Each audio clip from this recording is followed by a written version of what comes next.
berdoa terlebih dahulu. Duduk siap, Bro. Berdoa dimulai. Berdoa selesai.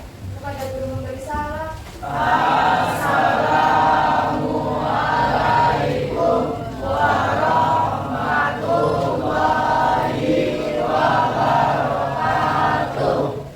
Waalaikumsalam warahmatullahi wabarakatuh. Hari ini 11/8. Ada yang tidak hadir? Absen dulu ya.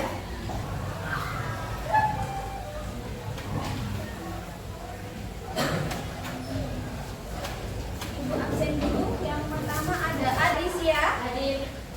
Alifta, Alia, Ispen, oke. Ambareka, Andriansyah, Akila, Aulia Putri, Salva, Serling, Ispen, Thomas, Trianingsih, dan Wafa. Oke, berarti hari ini yang hadir di kelas ada 32 anak, 4 dispen. Yang di kelas semuanya sehat? Alhamdulillah. Coba semuanya berdiri dulu. Kita menyanyikan lagu Indonesia Raya dulu, meningkatkan nasionalisme.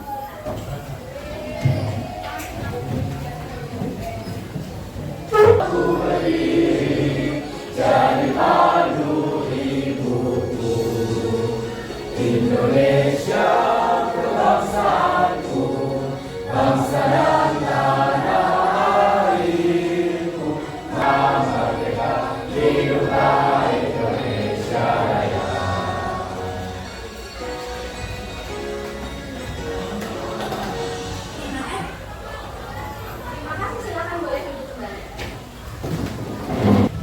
Oke, selanjutnya di sini Ibu sebelum memulai pembelajaran ada motivasi ya. Itu ada gambar. Coba adakah yang bisa merangkai gambar menjadi sebuah kata baru? Coba gambar yang pertama di sebelah sana. Saya, Bu. Silakan. Jangan menyerah. Cobain dulu. Apa It? Jangan menyerah. Kenapa? Benar ya? Jangan menyerah gitu ya. Tangan tapi T-nya diganti D. Benar ya? Untuk gambar yang sebelah sana, silakan selalu tersenyum, benar ya? Oke, dari dua gambar ini itu untuk memotivasi kalian bahwa walaupun sesusah apapun hidup kalian gitu ya, apa udah susah? Belum. Belum ya? Sejauh ini ya, sesusah apapun hidup kalian, kalian harus tetap tersenyum dan jangan menyerah. Di sini Ibu ada satu gambar, satu tokoh gitu ya, yang mungkin ada yang sudah kenal atau sudah mengetahui gambar itu tuh gambar tokoh siapa? Ada yang mau menanggapi atau Oke, silakan. Siapa? Oh iya, berarti ada yang sudah kenal ya. Ini namanya Van de Venter, tepuk tangan. Ya, ini adalah Konrad Theodore Van de Venter. Dia adalah tokoh dari politik etis, yang mana materi kita hari ini yaitu mengenai politik etis. Apa sih politik etis gitu ya? Selanjutnya nanti kita akan jelaskan ya bahwa Konrad Theodore Van de Venter ini adalah seorang politikus, ahli hukum Belanda yang pada tahun 1899 menulis artikel berjudul An Eresgut, atau dalam bahasa Indonesia itu artinya hutang kehormatan. Jadi di majalah The Gears di situ dalam tulisannya ia menegaskan bahwa Belanda memiliki hutang budi atau hutang kehormatan kepada rakyat Indonesia. Kenapa sih kok bisa ada hutang Belanda kepada rakyat Indonesia gitu ya?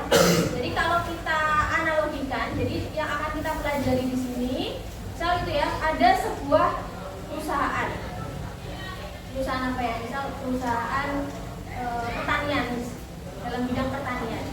Perusahaan ini tuh tumbuh berkembang pesat, yang mana para pegawainya adalah rakyat-rakyat di sekeliling perusahaan tersebut. Nah, rakyat-rakyat tersebut ternyata berbalik tolak belakang dengan perusahaan tersebut, ya. Perusahaannya tumbuh subur, menjadi perusahaan yang besar, tapi di lain sisi para pegawai atau petani-petani yang ada di sekeliling perusahaan itu sengsara, gitu ya. Nah, ini yang kemudian membuat perusahaan ini kemudian dikatakan bahwa harus memakmurkan para pegawai atau rakyat-rakyat ini, gitu ya. Karena perusahaan ini punya hutang budi dari pegawai tersebut bisa membuat perusahaan menjadi besar. Dan sedangkan perusahaannya besar tapi pegawainya sengsara. Nah, ini analoginya itu ya. Jadi dari sini kemudian perusahaan ini punya hutang budi yang mana akan membayar hutang tersebut kepada rakyat. Nah, kira-kira memberikan kemakmuran bagi rakyatnya. Tapi di lain sisi apakah ini benar-benar tulus dilakukan untuk kemakmuran rakyat, apakah hanya karena sebuah kewajiban? Ini yang kita bahas dalam politik etis hutang budi yang dilakukan oleh Belanda terhadap bangsa Indonesia. Pembelajaran kita hari ini apa sih? Tujuan pembelajaran kita yang akan kita pelajari hari ini yaitu peserta didik atau murid mampu menganalisis latar belakang kebijakan politik etis. Yang kedua, kita mampu atau peserta didik mampu menganalisis penerapan kebijakan politik etis dan dampaknya dari kebijakan tersebut. Itu yang menggunakan metode diskusi dengan galeri work. Jadi yang pertama, nanti ibu akan membagi menjadi 6 kelompok. Masing-masing kelompok berarti beranggotakan berapa ini? 6 anak. Kemudian tiap kelompok membuat mind mapping. Mind mapping ini kemudian setelah jadi nanti ditempel di masing-masing pojokan kelas. Nah, dari mind mapping ini setiap anggotanya kemudian nanti setiap kelompok ini nanti meninggalkan satu anggota sebagai penjelas atau pakar di sini. Jadi yang lain itu muter, yang satu untuk jaga stand. Ini muter itu apa yang kamu dapatkan? Nanti ibu kasih LKPD. Jelas ya untuk hari ini. Kemudian yang terakhir nanti ada evaluasi dengan krisis. Kalau enggak nanti evaluasi dengan kantor. Jelas ya, kita lanjut. Yang pertama, di sini ada materi kita untuk sebelum diskusi ada politik etis ya. Politik etis tadi apa? Politik apa? Balas budi ya. Balas budi yang dilakukan dari siapa untuk siapa? Dari Belanda untuk rakyat Indonesia. Sebelum kita masuk materi, ibu ada satu video, silakan dicermati nanti ada politik etis demi kesejahteraan rakyat bagian mereka. Ini juga menandakan dimulainya kebijakan pembangunan modern serta kekuatan kolonial lainnya yang berbicara tentang misi pemberadaban yang terutama melibatkan penyebaran budaya mereka kepada orang-orang terjajah. Secara historis, politik etis memang lahir sebagai kritik atas politik tanam paksa. Pemerintah kolonial bertanggung jawab atas kesejahteraan pribumi, dianggap tidak menguntungkan rakyat sama sekali. Karena pada praktiknya, saluran irigasi yang pemerintah kolonial buat hanya mengaliri perkebunan milik pengusaha Belanda. Dan transmigrasi pribumi pun dilakukan supaya SDM bisa terbagi lebih merata dan rata-rata. apa sih yang sudah kamu dapat, informasi apa yang kamu dapat dari video tadi?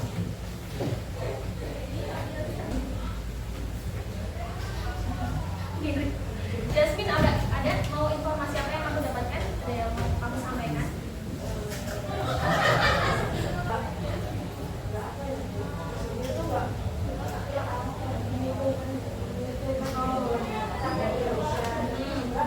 Itu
Siapa satu anak untuk itu yang menjaga stand ya? Ya boleh. Rekrut mah.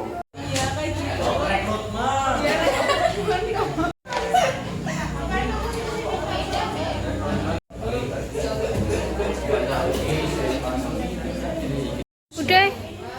Ini udah apa belum? Kepala yang nyanyi.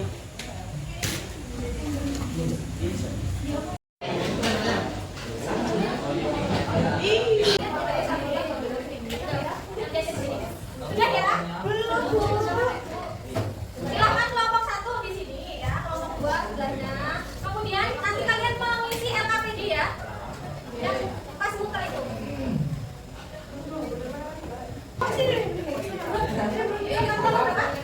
Tiga itu. Bisa. Tapi di depan ini. Di sini udah datang ke situ. Nah, kelompok berapa? 5 sini.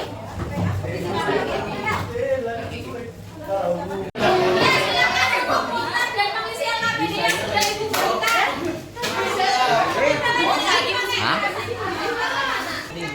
Bagus banget punya kita. Maju dong.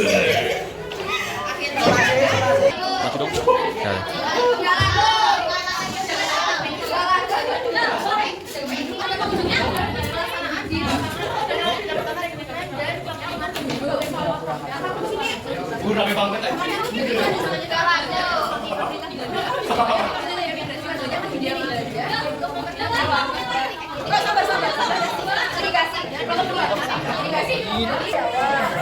Ya, ini tujuannya untuk meningkatkan hasil belajar dan kesejahteraan rakyat Indonesia. Tapi belajar itu bukan terselubung. Yang terselubungnya itu untuk kita belajar berpikir dan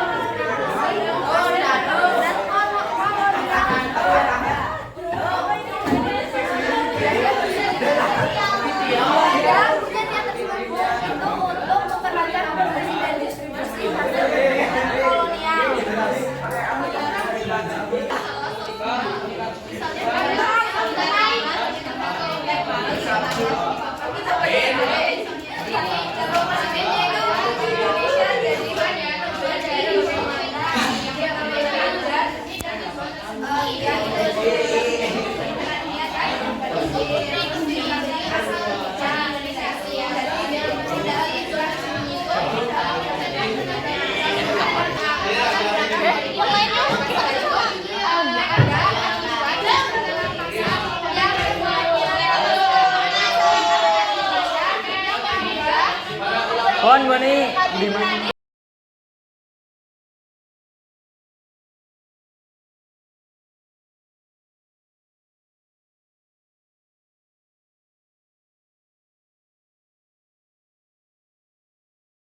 Ini kita dari mulai bukunya sekolah pendidikan baru yang sebagai sekolah dokter pendidikan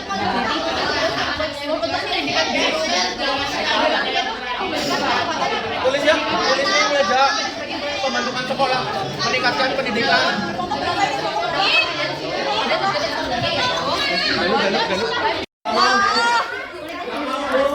Belum selesai.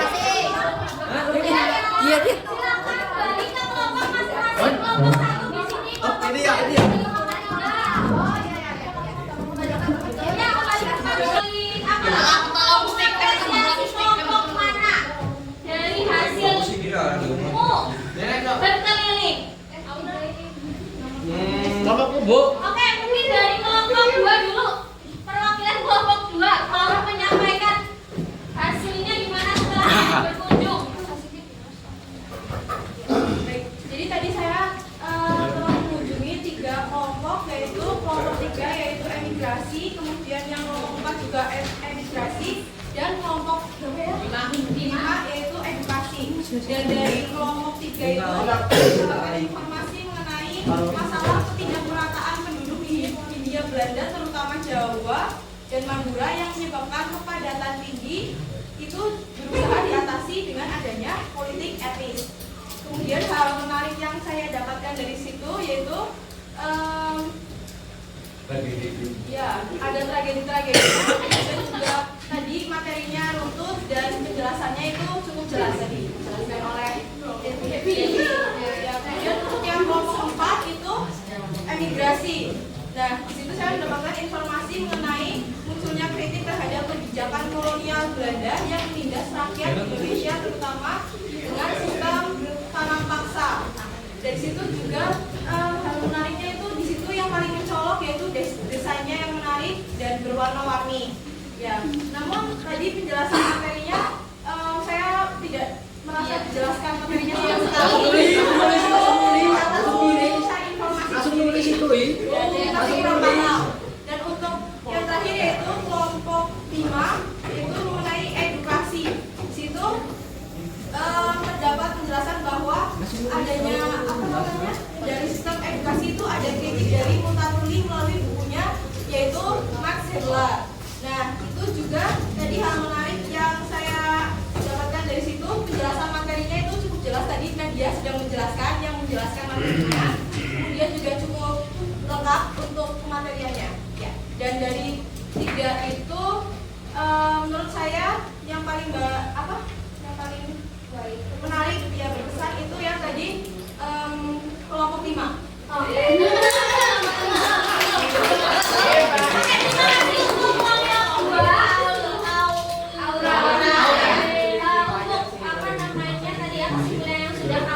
Dari kamu berkeliling, tepuk tangan untuk semuanya. Kamu lakukan untuk membuat mind mapping dan berkeliling dengan kelompok-kelompok yang ada, gitu ya. Kesimpulannya tadi ada 3 politik atau kebijakan yang diterapkan dalam politik etis itu ada yang pertama apa? Irigasi. Yang kedua? Emigrasi. Yang ketiga? Edukasi. Ya. Intinya adalah edukasi itu membuka ruang pendidikan, gitu ya. Jadi positifnya adalah membuka orang-orang yang mengenyam pendidikan, dan kemudian akhirnya muncullah golongan terpelajar. Seperti tokoh-tokoh di sini ada Sutomo, Wahidin Sudirohusodo, ada Ki Hajar Dewantara, yang nanti akhirnya melahirkan adanya pergerakan nasional. Kemudian yang kedua dalam bidang irigasi itu nanti membangun saluran air, gitu ya. Tapi ternyata dalam pelaksanaannya itu hanya menguntungkan perkebunan milik Belanda, gitu ya, daripada sawah rakyat. Yang ketiga dalam bidang transmigrasi atau perpindahan penduduk ini, memindahkan penduduk yang dari Jawa, terutama itu yang keluar Jawa, tapi ternyata mereka itu hanya disambung di sana untuk menjadikan kulit kontrak di perkebunan milik swasta. Tapi ada pun dampak positifnya tadi, intinya adalah bahwa kita itu apa? Punya pendidikan, akhirnya muncul golongan terpelajar. Kemudian juga ada infrastruktur yang kemudian dibangun dalam adanya politik etis. Tapi nanti akhirnya, gitu ya, kesimpulannya adalah dalam politik etis ini atau balas budi ini, tapi ternyata ini hanyalah strategi kolonial untuk mempertahankan keuntungan di tanah jajahannya, gitu ya. Jadi ada dampak positif dan ada dampak negatif yang dihasilkan dari politik etis. Dari sini sudah ada gambaran ya mengenai materi politik etis. Kemudian yang terakhir, kalian siapkan HP-nya. Kita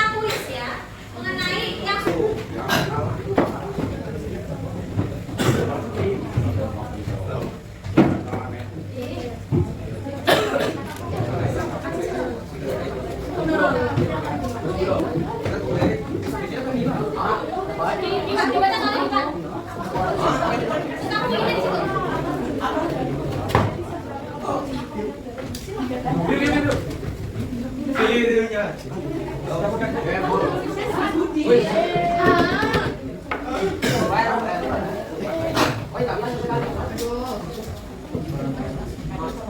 Kalau gue tahu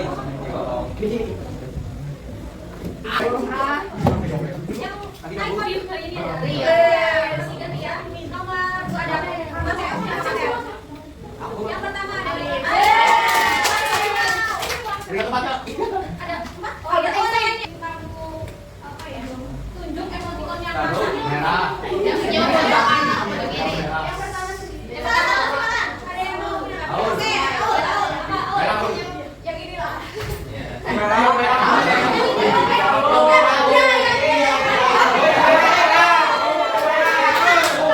Menurut saya pembelajaran hari ini itu sangat menarik, mulai dari kita bikin mind mapping itu kan mengasah kreativitasan kita. Terus tadi kita bikin pos-pos, jadi kita bisa saling berinteraksi dengan teman-teman kita satu kelas, jadi mempererat rasa persaudaraan kita.